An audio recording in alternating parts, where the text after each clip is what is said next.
जय सिया राम हनुमान। जय बालाजी महाराज की जय हो सन्यासी बाबा की जय हो पूज्य गुरुदेव भगवान जी की जय हो। बागेश्वर धाम सरकार के सभी श्रद्धालु भक्तजनों को मेरा सादर प्रणाम। आज मैं आपको 7वें ऑनलाइन हनुमान चालीसा हवन 15 जुलाई रात्रि 9 बजे को जो होने वाला है उसके लिए आवश्यक हवन की सामग्री, विधि विधान और हवन की तैयारी और विधि कैसे करनी है, आवश्यक सामग्री हवन के लिए क्या होगी, वेशभूषा क्या रखनी है, कैसे क्या पहनना है, पात्र की व्यवस्था क्या होगी, धूप और दीपक का उपयोग कैसे करना है, कितना करना है और ऑनलाइन हवन का क्या महत्व है, ये सारी चीज़ें आज मैं आपको बताऊंगा।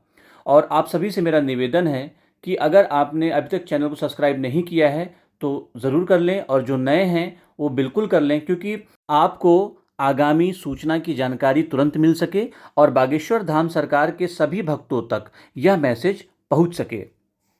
संपूर्ण जानकारी के लिए इस वीडियो के अंत तक बने रहें, क्योंकि अंत में मैं बहुत ही विशेष महत्व बताने वाला हूं और जानकारी भी देने वाला हूं।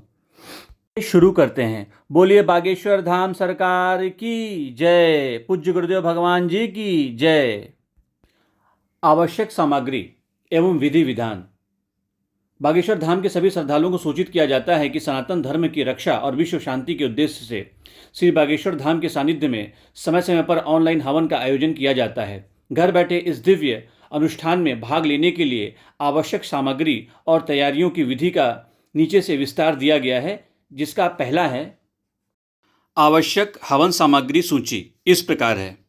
पहला, तिल, जौ, चावल, घी, शक्कर, गुड़, शक्कर और गुड़ दोनों का घी का मिश्रण। ठीक है। दूसरा है अन्य सामग्री, जैसे कि घी मैंने आपको ऊपर में बता दिया है। धूप अगरबत्ती, माचिस, कपूर, कलावा जो मौली धागा होता है, ये आपको लेना है। तीसरा महत्वपूर्ण क्या है? लकड़ियाँ। हवन के लिए पवित्र लकड़ियाँ चाहिए। आम की लकड़ी आप ले सकते हैं। आम की लकड़ी बहुत ही शुद्ध होती है, बहुत ही पवित्र होती है। आप आम की लकड़ी का उपयोग कर सकते हैं।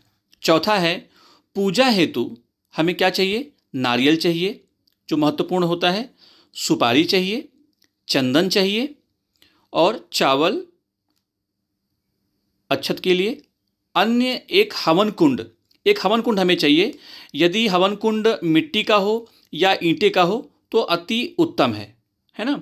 मैं फिर से बता दे रहा हूँ, नारियल, सुपारी, चंदन, चावल, अन्य एक हवन कुंड चाहिए। यदि वो मिट्टी का हो या ईंट का हो तो अति उत्तम है।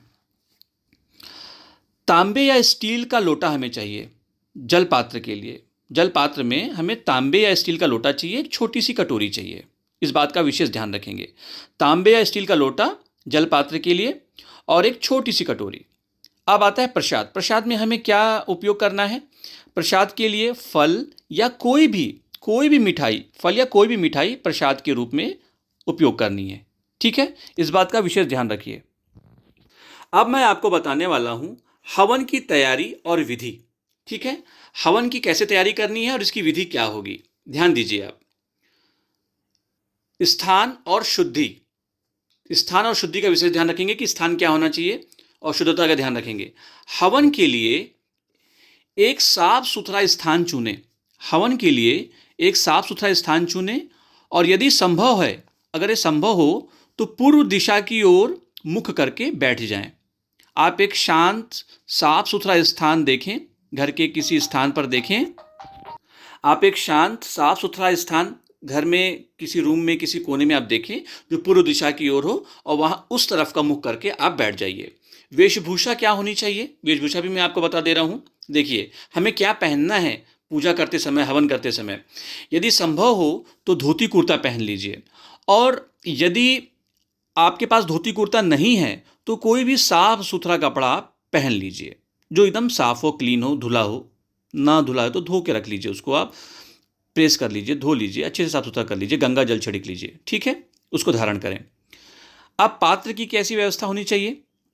जल के लोटे में थोड़ा पुष्प डालकर उससे पवित्र कर लें। जल का लोटा ले लें, उसमें पुष्प डाल लें और उसे पवित्र कर लें। और इसी जल का उपयोग हवन के दौरान छींटने के लिए किया जाता है। ठीक है, इस बात का विशेष आप ध्यान रखेंगे। नारियल की स्थापना करनी होगी। नारियल की स्थापना कैसे करनी है वो मैं आपको बता देता हूँ। हवन कुंड के पास जब आप हवन करेंगे तो हवन कुंड के पास में नारियल रखेंगे, आप सुपारी रखेंगे, चावल रखेंगे और चंदन व्यवस्थित रूप से रखें जैसे रखा जाता है। अब मैं आगे आपको बताने वाला हूँ कलावा। कलावा में हमें क्या उपयोग करनी है? कलावा में हमें मौली उपयोग करनी है, धागा जो हम हाथ में बांधते हैं। तो ये कैसे करना है इसको? कलावा को तैयार रखें आप, और हवन के बाद गुरुजी द्वारा सिद्ध किए जाने के बाद, जब हवन को गुरुजी कर लेंगे और जब इसे सिद्ध कर लेंगे गुरुजी, जब आप भी उनके साथ में हवन करेंगे और जब हवन सिद्धि हो जाएगी, इसे बच्चों या परिवार के सदस्यों के हाथों में आप इसे बांध दीजिएगा आखिरी में। ठीक है, इसके बाद हमें क्या करना है? इसके बाद है धूप और दीपक। इसका उपयोग कैसे करना है? अनुष्ठान के दौरान गुरु जी के निर्देशानुसार दीपक जलाएं। सामूहिक रूप से होने वाले हवन में भक्तों को स्वयं धूप जलाने की आवश्यकता नहीं होती है। गुरु जी हवन से मुख्य हवन में आहुति दे देते हैं। ठीक है, मतलब गुरु जी जो हैं हवन के समय धाम से ही मुख्य आहुति हवन में दे देते हैं, इसलिए आपको जलाने की ज़रूरत नहीं पड़ेगी। अब इसके बाद में आपको ऑनलाइन हवन का महत्व क्या है मैं आपको वो बताऊंगा। इसका क्या इम्पोर्टेंस है, इसके जीवन में हमारे कौन से सकारात्मक पहलू पड़ते हैं जिससे हमारा जीवन में प्रगति होती है, उन्नति होती है, हमारा जीवन आगे की ओर अग्रसर होता है। इससे हमारे घर में क्या पॉजिटिविटी आती है, क्या संस्कार आते हैं, और ध्यान देने योग्य बातें क्या हैं मैं आपको वो भी बताऊंगा। तो वीडियो के अंत तक आप बने रहें। आइए अब जानते हैं ऑनलाइन हवन का महत्व। ऑनलाइन हवन का उद्देश्य घर के हर व्यक्ति को निरोगी रखना, बच्चों की बुद्धि का विकास करना और परिवार पर बजरंगबली जी की छत्रछाया बनाए रखना। यह हवन श्री सन्यासी बाबा के आशीर्वाद से किया जाता है। आप इसे विशेष ध्यान रखिएगा। हवन के प्रभाव से जो नकारात्मक ऊर्जा घर में प्रवेश नहीं करती है उसके बारे में आपको बताना चाहता हूँ कि हवन के करने से घर में जो भी नकारात्मक ऊर्जा होती है वो भाग जाती है, वो बाहर चली जाती है और घर में पॉजिटिविटी का संचार होता है, और जो भी नकारात्मक ऊर्जा बाहर होती है वो घर में प्रवेश नहीं कर पाती है।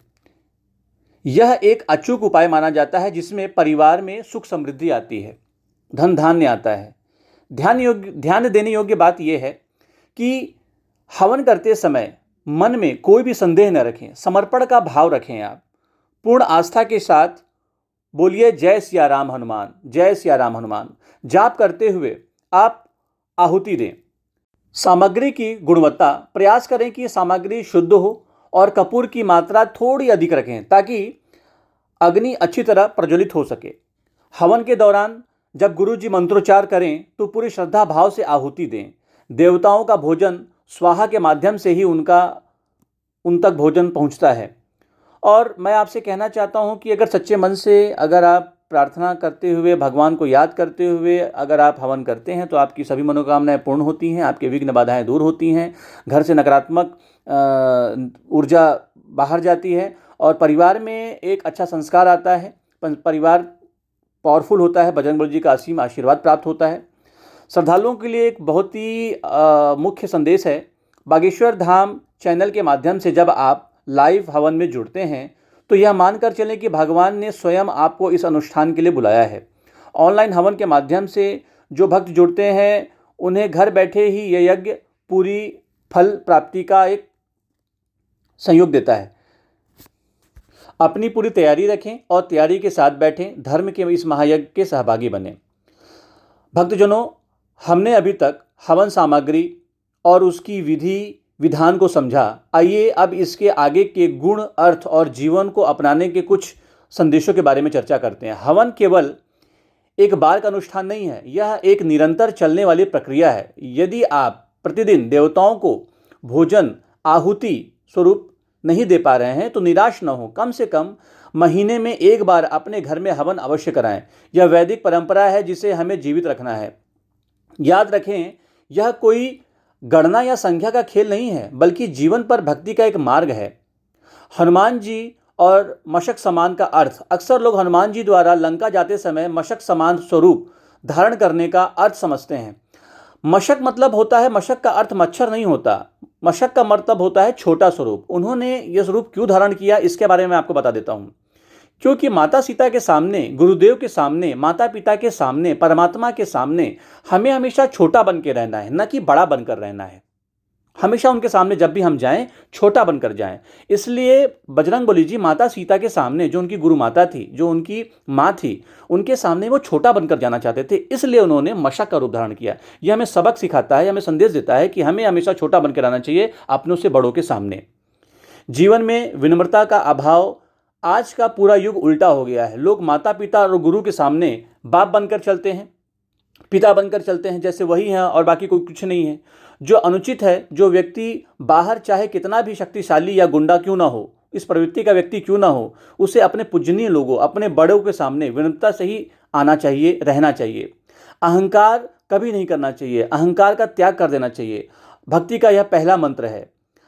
आगामी सूचना, गुरु पूर्णिमा उत्सव भक्तों के लिए एक और विशेष सूचना है। बागेश्वर धाम में 20 जुलाई से 30 जुलाई तक विशेष आयोजन किया जा रहा है। गुरु पूर्णिमा के इस पावन अवसर पर यहाँ श्रीमद् भागवत कथा का आयोजन किया जाएगा। जो भक्त दीक्षा लेना चाहते हैं उनके लिए यह बहुत बड़ा अवसर है। इन दिनों में दीक्षा समारोह का आयोजन भी किया जाएगा। विचार करके कार्य करने की सीख हमेशा बजरंगबली जी देते हैं।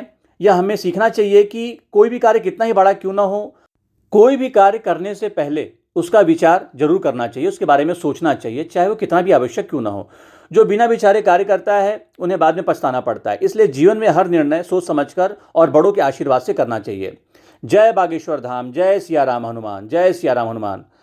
भक्तजनों, अगर आपको मेरी ये सूचना, ये जानकारी अगर आपको अच्छी लगती है तो आप इसे ज़रूर सब्सक्राइब करिए, और जो नए हैं उन्हें भी करना है सब्सक्राइब, ताकि आने वाली जो भी जानकारी है, जो भी सूचनाएं हैं वो आप तक पहुंच सकें। बेल आइकन जरूर दबाएं, बेल आइकन दबाना बिल्कुल भी ना भूलें, और इतना ज़्यादा शेयर करें कि जितने भी भक्त हैं बागेश्वर धाम सरकार के, बजरंगबली जी के, बालाजी महाराज के, और जो इस हवन में इस हवन को पूर्ण रूप से आहुति देना चाहता है, अपनी इस हवन के साथ अपने सारे दुख तकलीफ दूर करना चाहता है, उन तक, सब तक ये मैसेज पहुँचे। इसलिए इतना ज़्यादा शेयर करिए और बोलिए मेरे साथ, जय सिया राम हनुमान, जय सिया राम हनुमान, जय सिया राम हनुमान। मैं बजरंगबली जी का सेवक हूँ, भक्त हूँ, और उनके आदेश से मैं आप लोगों की सेवा कर रहा हूँ। इसलिए ज़्यादा से ज़्यादा आप लोग शेयर करिए ताकि बजरंगबली जी के सभी भक्तों तक यह मैसेज पहुँच सके। मेरे साथ बोलिए, जय सिया राम हनुमान, जय सिया राम हनुमान, जय सिया राम हनुमान, जय सिया राम हनुमान, जय सिया राम हनुमान।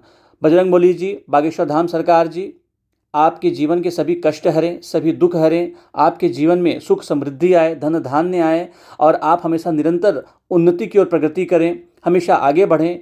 बस ये जाप करते रहिए, आपके जीवन के सारे कष्ट मिट जाएंगे और आपकी सभी मनोकामनाएं पूर्ण होंगी। जय सिया राम हनुमान, जय सिया राम हनुमान, जय सिया राम हनुमान, जय सिया राम हनुमान, जय सिया राम हनुमान, जय सिया राम हनुमान, जय सिया राम हनुमान।